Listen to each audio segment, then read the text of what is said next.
Bom, gente, vamos dar início então ao café. Boa tarde a todos, sejam bem-vindos ao café temático com o Banco Central, Agenda de Sustentabilidade.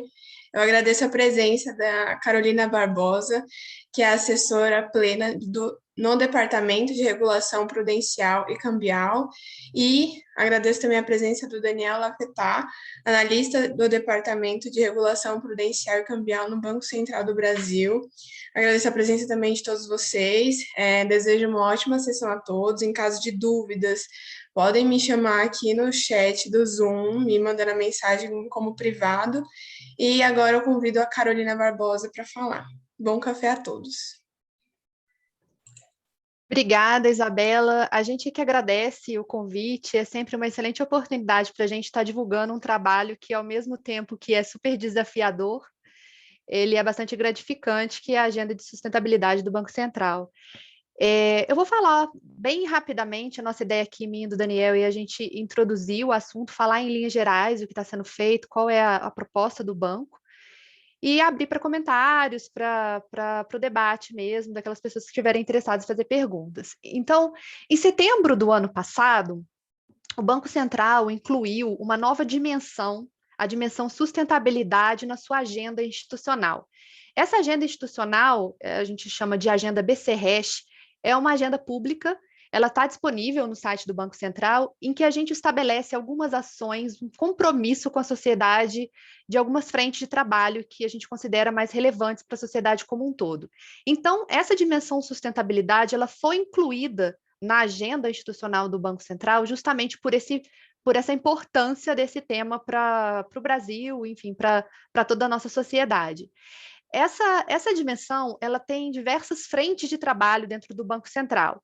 Então, a gente fala, por exemplo, sobre a nossa atuação enquanto instituição, no nosso olhar para dentro também, né, enquanto instituição, sobre questões sociais, ambientais e agora climáticas, quanto também a atuação do Banco Central para fora, dentro da sua missão institucional de assegurar um sistema financeiro sólido e estável. O nosso papel aqui, enquanto regulador, ou seja, voltando um pouco, né? A agenda de sustentabilidade, então, é uma agenda ampla que envolve diversas áreas dentro do Banco Central. Eu e o Daniel, nós trabalhamos no Departamento de Regulação Prudencial, que é o departamento que propõe a edição de normas para o sistema financeiro nacional, para os bancos em geral, né? Regulação a que eles estão sujeitos. E o nosso olhar, então, aqui dentro dessa agenda, é numa proposta de aprimorar as nossas regras, as regras aplicáveis ao sistema financeiro nacional, no que tange a essas questões sociais, ambientais e climáticas. Esse aprimoramento, essa ação da Agenda de Sustentabilidade, ela culminou com a edição de 2 consultas públicas, que estão disponíveis também lá no nosso site, é a Consulta Pública 85 e a Consulta Pública 86, em que a gente fez esse aprimoramento normativo e publicou para que a gente possa receber contribuições da sociedade como um todo. Então, todo mundo que quiser contribuir, ler os normativos e contribuir de alguma forma, é muito bem-vindo até o dia 5 de junho. As 2 consultas estão abertas lá. E qual que é a proposta? Eu vou falar um pouco da Consulta Pública 85 e o Daniel vai depois falar na Consulta Pública 86. A Consulta Pública 85, ela traz regras que aprimoram o gerenciamento de riscos das instituições financeiras em relação ao risco social, ao risco ambiental e ao risco climático. Ou seja, qual é o olhar que a instituição financeira, o banco, precisa ter com relação a uma possível possibilidade de perda financeira que ele possa incorrer por conta de se ver envolvido aí em eventos de risco social, ambiental e climático. Quando a gente fala de risco social, o foco é na questão de violação de direitos humanos, direitos e garantias fundamentais, ou seja, discriminação e assédio, invasão de terra indígena, trabalho escravo, trabalho infantil. De repente, uma instituição financeira pode incorrer alguma perda por estar, por exemplo, financiando alguma operação que possa nascer regular, mas de repente, ao longo do seu curso, ela se torne irregular por violar algum desses direitos sociais. O risco ambiental é o ato de degradar o meio ambiente, ou seja, a instituição incorrendo em perdas por se ver associada, por exemplo, por reputação, a alguma questão de degradação ambiental irregular, ilegal ou criminosa, e o risco climático, que é o risco que é o mais, né, discutido hoje, né, atualmente, nos fóruns internacionais, que está muito linkado ao Acordo de Paris, ou seja, as mudanças climáticas, elas acarretam a possibilidade de ocorrências de condições ambientais cada vez mais extremas e severas, então a gente está falando de secas, inundações, furacões, ciclones, e o banco precisa de alguma forma se precaver contra esses eventos, evitar que esses eventos gerem perdas para o banco, e também na ótica do risco climático de transição, ou seja, essa transição para uma economia de baixo carbono, que é a proposta do Acordo de Paris, ela vai provocar uma série de mudanças, sejam legislativas, sejam de alteração na preferência dos consumidores, de oferta e demanda, e o banco também precisa ter um olhar proativo, prospectivo, olhar para frente e tentar se precaver de perdas. A Consulta Pública 85 também, ela traz, além desse gerenciamento de riscos, ela traz também um normativo específico para que o banco, por meio de uma política de responsabilidade social, ambiental e climática, que é uma política aprovada pelo Conselho de Administração de cada instituição, o banco possa se comprometer perante a sociedade, porque a política é pública, a gerar um impacto positivo com relação a essas três questões, sociais, ambientais e climáticas, por meio dos seus negócios e da sua relação com as partes interessadas, clientes, fornecedores, stakeholders. Então, é a forma como o banco se compromete perante a sociedade, porque, mais uma vez, essa política é pública, a atuar proativamente nessas três questões, sociais, ambientais e climáticas. A política de responsabilidade ela é estabelecida por cada instituição. O Banco Central e o Conselho Monetário Nacional só estabelecem diretrizes para que isso aconteça, ou seja, governança, a forma como a instituição precisa fazer isso internamente, o processo, mas o Banco Central não cabe ao Banco Central nem ao Conselho Monetário Nacional estabelecer o conteúdo dessa política de responsabilidade de cada banco, mas os bancos precisam ter essa política, divulgar essa política, e essa política ela é objeto também da área de supervisão com relação à sua adequação.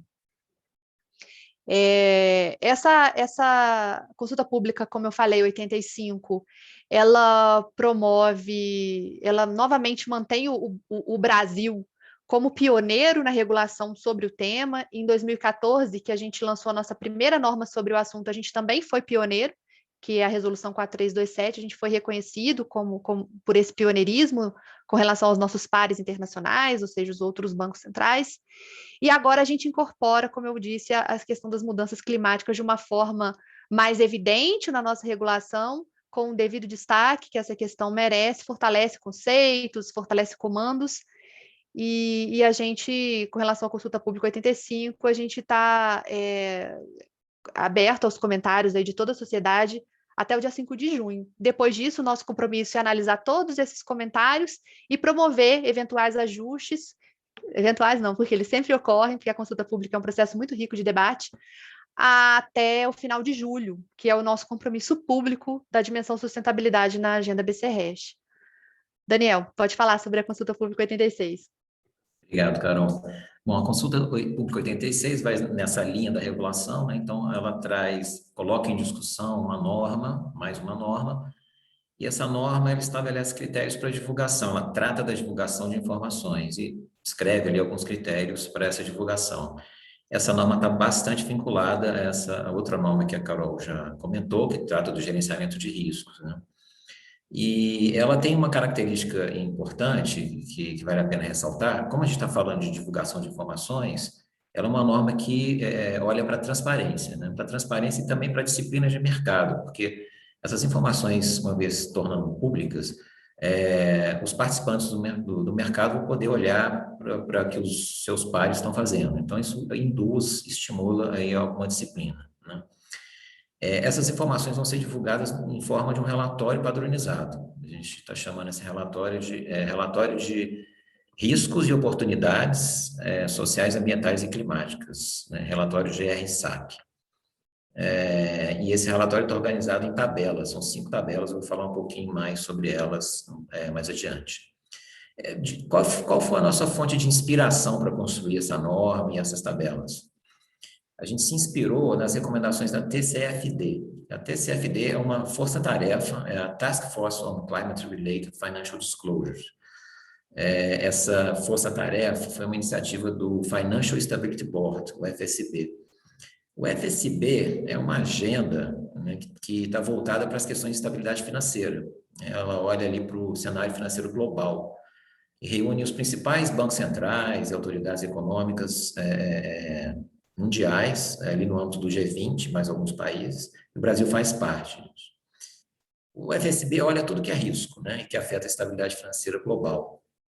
Então, o risco climático foi considerado, já é considerado há vários anos, isso foi antes de 2015, como algo relevante para a estabilidade financeira, para os sistemas financeiros. E essa iniciativa ela foi transformada em trabalho, né? O setor privado encampou isso e criou uma força-tarefa, né? Para discutir o quê? Para discutir os impactos sobre as empresas que vêm da mudança climática, os impactos financeiros, né? E quais foram os riscos que foram considerados aí nessa discussão? O risco climático físico, né, que a Carol comentou, os eventos extremos, e o risco climático de transição para uma economia de baixo carbono. Esses impactos, eles podem ser positivos e negativos, né? Quando eles são negativos, eles causam perdas para as empresas, então eles são tratados como riscos, né? E quando eles são positivos, né, eles geram ganhos para as empresas, eles são tratados como oportunidades.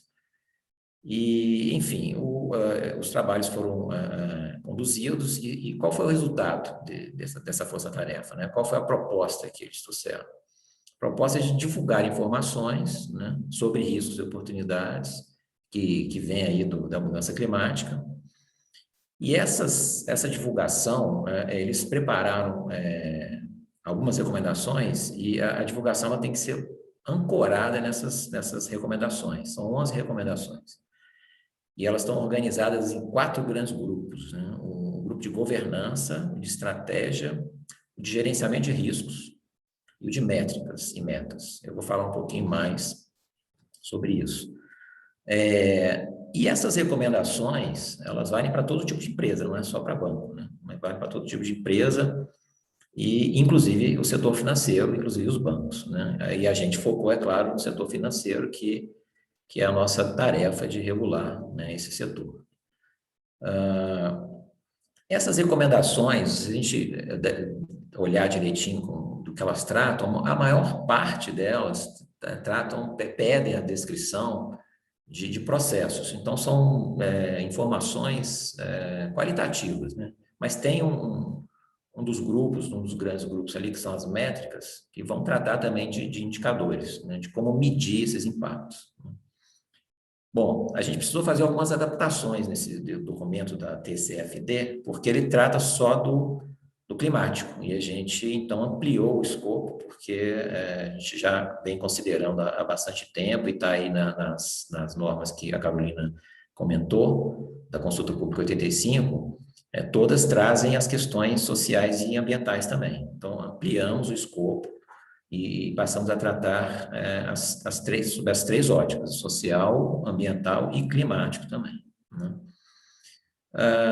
E aí, como eu falei no início, o relatório traz 5 tabelas, né, que são baseadas naqueles grandes grupos da TCFD. Então, a primeira tabela que a gente coloca lá no relatório, que os bancos vão ter que informar, é a tabela de governança. E ali os bancos vão ter que informar como é que eles se organizam para tratar esses riscos, né? Os riscos sociais, ambientais e o risco climático, né? Vão ter que descrever ali quais são as responsabilidades de cada instância de governança, como é que as informações fluem e impactam as decisões do banco, né?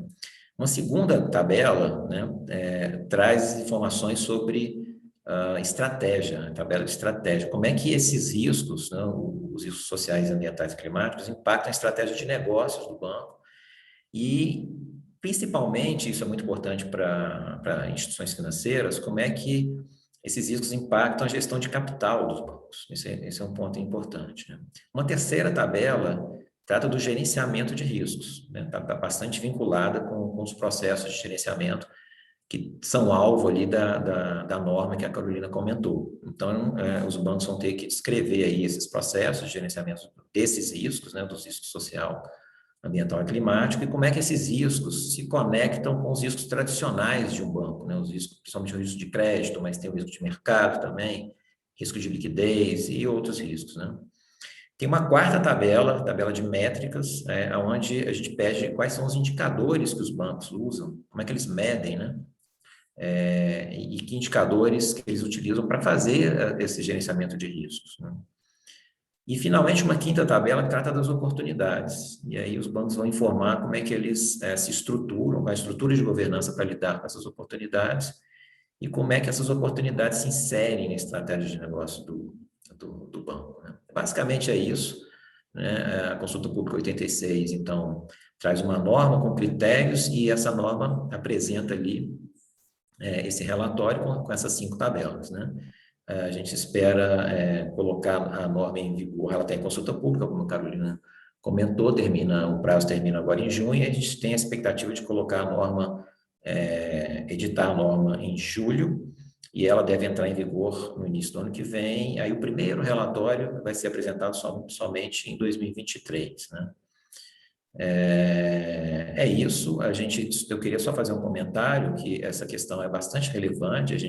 O Banco Central tem tratado isso desde 2014 com uma norma, já com uma norma de responsabilidade socioambiental, e agora a gente deu um passo importante, né, ampliando bastante o escopo, né, trazendo o risco climático, dando mais corpo às normas, explicando melhor o que são cada um desses riscos, né? Contextualizando melhor. E, assim, o mundo inteiro está num processo ainda inicial ainda de tratar esses riscos no âmbito do sistema financeiro, né? A normatização disso está bem no início, né? Nós, inclusive, estamos aí na linha de frente, né? O Brasil está na linha de frente em relação à questão da regulação desses aspectos, né? Mas ainda tem bastante discussão pela frente, muitos critérios precisam ser padronizados ainda, que eles ainda não estão. Então, muita discussão ainda pela frente e, enfim, é isso. Eu aproveito aqui para agradecer o convite e a oportunidade, né, da gente trazer um pouco essa discussão e trazer o Banco Central também para um ambiente mais diverso, né? Obrigado, então. Obrigada, Daniel e Carolina. Acho que a gente pode abrir para as perguntas. O Adriano me falou que ele não estava conseguindo achar o botãozinho de levantar a mão, então acho que ele pode começar. Beleza, obrigado, Isabela. Obrigado, Carolina, Daniel. Acho que é bem importante mesmo essa questão aí dos riscos climáticos para trazer para os bancos, né, para a transparência dos bancos que vocês estão trazendo. Minha pergunta, na verdade, é se o Banco Central, ou, enfim, o Banco Central em parceria com o Ministério da Economia, o Ministério do Meio Ambiente, não sei, se vocês estão elaborando alguma coisa relacionada à COP26 em Glasgow no final do ano, se vocês estão pensando em apresentar alguma coisa lá, ou se não tem muito a ver com o Banco Central, isso, enfim. Então, nós atuamos dentro da nossa missão institucional, que é essas 2 consultas públicas, elas têm o foco na estabilidade do sistema financeiro, em evitar perdas para o sistema. Então, na agenda de sustentabilidade, o Banco Central tem essa preocupação de atuar dentro da sua esfera legal, né, da sua competência legal, que é assegurar um sistema financeiro sólido, estável e eficiente também. Então, o nosso olhar é muito mais para o gerenciamento dos riscos, um olhar prudencial. A gente não atua, por exemplo, não é da nossa competência proibir determinados tipos de operação ou atuar em uma política um pouco mais ampla de governo sobre essa questão. O Banco Central tem a sua atuação específica ali dentro da sua esfera legal e as 2 consultas públicas, 85 e 86, estão amparadas na nossa missão institucional. Daniel, não sei se você quer completar. Não, acho que essa é a mensagem mais importante. Eu acho que se houver espaço para que haja uma divulgação das iniciativas do Banco Central, é claro que ele vai participar, a instituição tem interesse em divulgar isso e se colocar, né, mas sempre dentro disso que a Carolina falou, né, dentro da sua missão, o Banco Central está limitado à questão da estabilidade financeira, né? olhar para os bancos, para os riscos que são afetos aos bancos, e que para esses riscos não transbordem para a economia e para a sociedade. Então, esse é o nosso foco.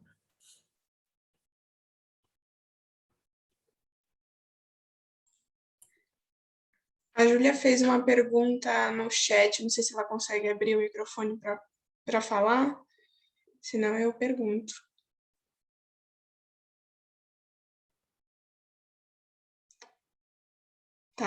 Tá bom.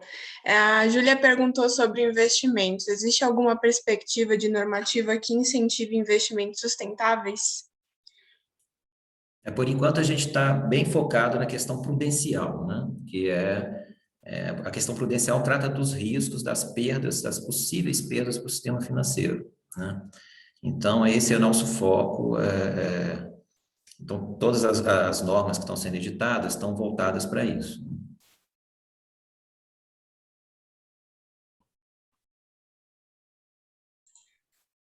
Pode falar, Alvin. Daniel, boa tarde. Eu acho interessante, né, a participação do Banco Central assim, nesse escopo.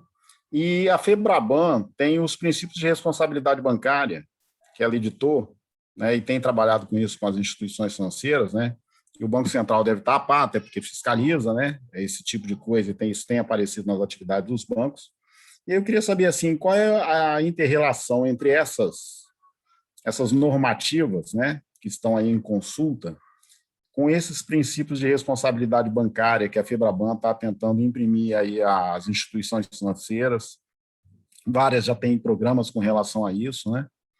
E se vocês têm, como é que vocês estão fazendo essa ponte aí? Obrigado. Obrigada, Alvin, pela... Você quer responder, Daniel? Depois não, pode falar, Carol. Então, obrigada pela pergunta, bem lembrado, a gente tem a resolução 4327 de 2014, que é uma norma, né, que as instituições têm que cumprir aí, ela foi, depois de 2014, ela foi bastante aprimorada por meio de uma iniciativa da própria FEBRABAN, de uma autorregulação com base na 4327, para estreitar ainda mais os requerimentos que são principiológicos na 4327, ou seja, a FEBRABAN tomou essa iniciativa de estabelecer uma autorregulação, essa autorregulação é pública, ela é de fácil acesso também no site da FEBRABAN, para dar um passo além do que a gente tinha na 4327 em 2014.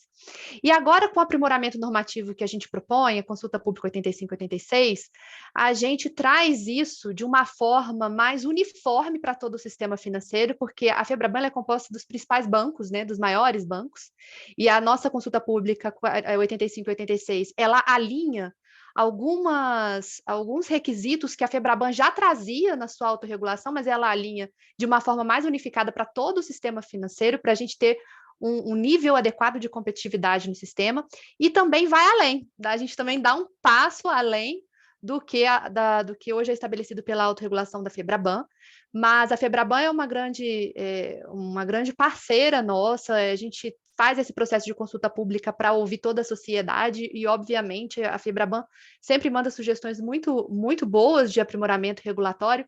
Então, sim, a gente está alinhado, a gente mantém conversa com a indústria, eles são os principais afetados pelas nossas regulações e é nosso papel ouvi-los e debater com eles os principais pontos de aprimoramento. A gente está bastante alinhado à autorregulação da FEBRABAN e, como eu falei, a nova Consulta Pública 85/86, elas dão um passo ainda além do que é estabelecido hoje na autorregulação da FEBRABAN.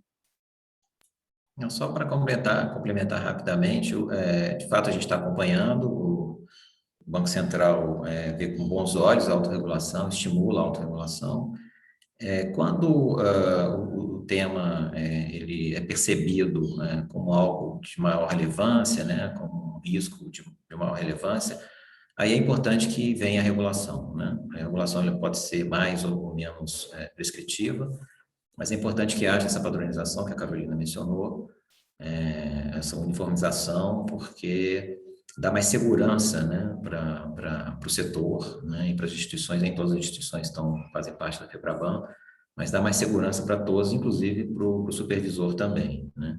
A FEBRABAN também tem uma iniciativa de estimular os bancos associados a aderirem à divulgação das recomendações da TCFD, mas a gente tem observado isso aqui internamente no Brasil e no mundo inteiro, que esse processo é lento, né? Então, eu acho que a regulação vem não só para uniformizar, mas para acelerar um pouco, não só por pressão, mas também porque a gente consegue ali padronizar e já dar, descrever exatamente o que o supervisor considera como relevante, né? O que o regulador e o supervisor consideram como relevante. Então, isso acho que acelera o processo e é bom para o setor, né? E para a sociedade como um todo.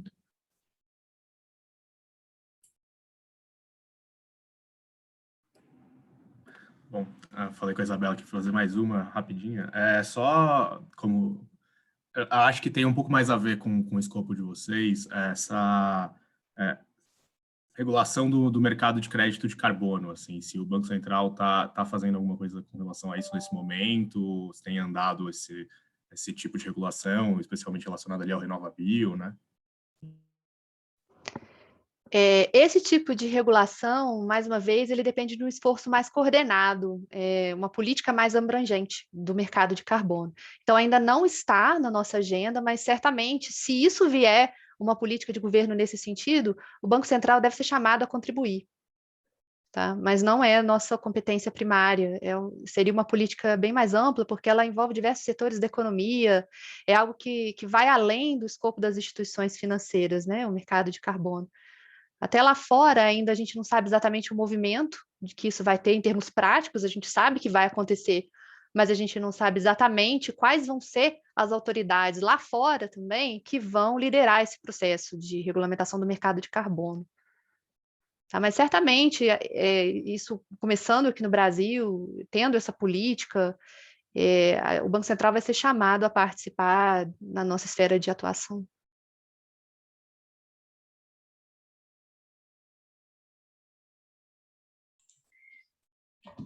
A gente está chegando ao fim do nosso café. Não sei se mais alguém gostaria de fazer alguma pergunta. Se sim, agora é o momento.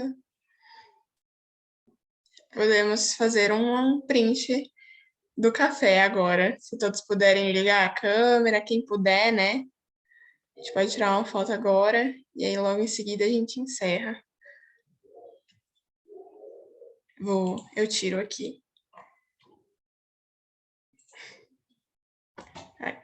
1, 2, 3 e...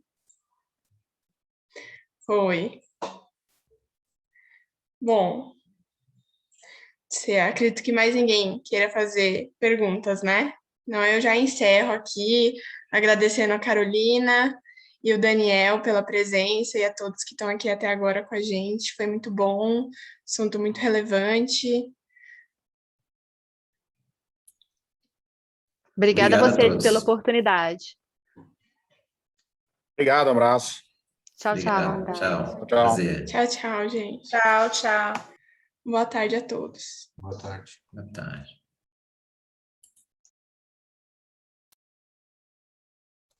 Isa, separa a gravação? Claro. Peraí.